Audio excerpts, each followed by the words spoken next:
Press में देश और प्रदेशवासियों का स्वागत है। हम इस वक्त उपस्थित हैं पहाड़ों की रानी शिमला में और इस वक्त जो हिमाचल फास्ट एक्सप्रेस की जो टीम है वो पहुंच चुकी हुई है विधानसभा शिमला में। हालांकि ये देखने को आया है कि पिछले विपक्ष के जो नेता हैं वो लगातार जो है वॉकआउट कर रहे हैं। पहले दिन का जो वॉकआउट हुआ उस पे स्वर्गीय रामस्वरूप शर्मा जी जिनका मार्च 2021 में जो था वो दुखद देहांत हो गया था, उस पे विपक्ष ने वॉकआउट किया है और विपक्ष का अब 5 महीने बाद ये लगता है कि जो सीबीआई की जो जांच है वो यहाँ हिमाचल प्रदेश सरकार को करनी चाहिए। दूसरी बात की अगर हम बात करेंगे तो दूसरी बात है हिमाचल प्रदेश की बेरोजगारी। और इस बेरोजगारी में अगर हम बात करेंगे तो central monitoring of economic activities के कारण जो हिमाचल प्रदेश है वो तीसरे स्थान पे जो है वो बेरोजगारी पे पहुंच गया हुआ है। हालांकि ये जानने वाली बात होगी कि मई 2020 की अगर हम बात करें तो जो ये बेरोजगारी का जो उछाल है वो कम से कम 20% जो है वो काफ़ी ज़्यादा हाइक पे हुआ है। हालांकि अगर हम 2016 से 21 तक की बात करें तो सीएमआई का जो डाटा है वो 12% 15% इस बीच में है जो वेरी कर रहा है।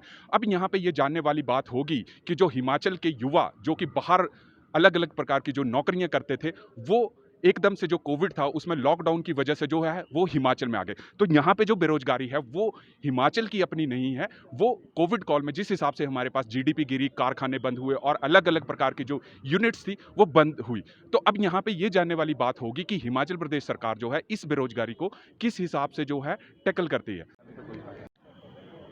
तो अभी देख सकते हैं कि जो नेता प्रतिपक्ष मुकेश अग्निहोत्री जी जो 11 बजे जो सदन शुरू होना है वो अब शुरू होने वाला है।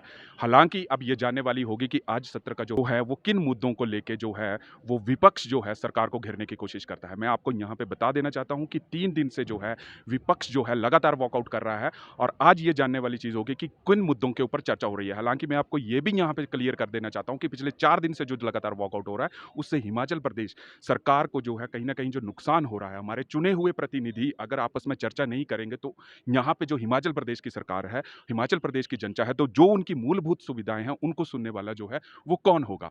मैं आपको यहाँ पे एक और चीज क्लियर कर देता हूँ कि पिछले 3 वीक से जो हिमाचल प्रदेश में है जो 218 जो है वो मौतें हो चुकी हैं भारी बारिश के कारण और अलग अलग जो है वो समस्याएं हैं। तो जो ये मूलभूत जो समस्याएं हैं उनके ऊपर जो चर्चा करना है उस वो भी एक बहुत ज्यादा जरूरी है। अभी ये जानने वाली होगी कि जैसे मुख्यमंत्री सीएम जयराम ठाकुर जी ने बताया कि जो आर्टिकल 67 है, 67 के तहत जो ये मुद्दा है ये इतना ज़रूरी नहीं है। क्यों? क्योंकि बेरोज़गारी जो है वो आपके पास मई 2020 में जो आंकड़ा था हिमाचल प्रदेश का वो कम से कम जो सीएमआई जिसको हम central monitoring for economical activities बोल रहे हैं, ये मई महीने में जो था वो 28% पहुँच गया और 28% से पहुँचने के बाद जो है अगर हम पिछले रिकॉर्ड देखें तो 2016 से लेकर 2021 तक जो ये डाटा था ये 15 और 25% के बीच में फ्लक्चुएट करता रहा। अब यहाँ पे ये जानने वाली बात होगी कि ये जो हिमाचल प्रदेश की जो बेरोजगारी है ये इसी वक्त बढ़ी या ये पहले से है। तो यहाँ भी मैं आपके क्लियर कर देना चाहता हूँ कि जो हिमाचल प्रदेश के जो युवा हैं जो विभिन्न विभिन्न राज्यों में जो हैं वो नौकरी करते हैं, कोविड में ये जो थी ये कहीं ना कहीं जो है बेरोजगारी जो है वो बढ़ी है आपके पास। तो लोग जो थे हिमाचल प्रदेश के जो युवा वो अलग अलग स्टेट से आके हिमाचल में आ गए। तो ये बेरोजगारी है चाहे कांग्रेस के टाइम में थी चाहे बीजेपी के टाइम में थी, तो ये आंकड़ा जो था वो बराबर रहा, उसमें कोई चेंज नहीं है। हालांकि हमने जो directorate of technical education Sundernagar में भी ये बात करने की कोशिश करी कि हिमाचल प्रदेश में अगर हम बेरोजगारी की बात करें तो वही 1200 पटवारियों की भर्ती के लिए 3 लाख हमारे जो बीटेक एमटेक और पीएचडी के जो युवा हैं वो इसमें अप्लाई कर रहे हैं। तो विकराल रूप उसने ले लिया है और हिमाचल प्रदेश में देश में फास्टेस्ट ग्रोथ है इसकी।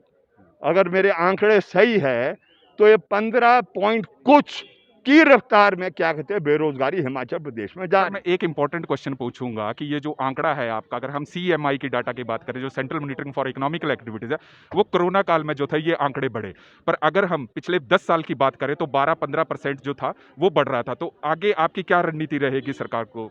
नहीं, देखिए रणनीति तो सरकार की होगी, रणनीति तो सरकार को तय करनी है।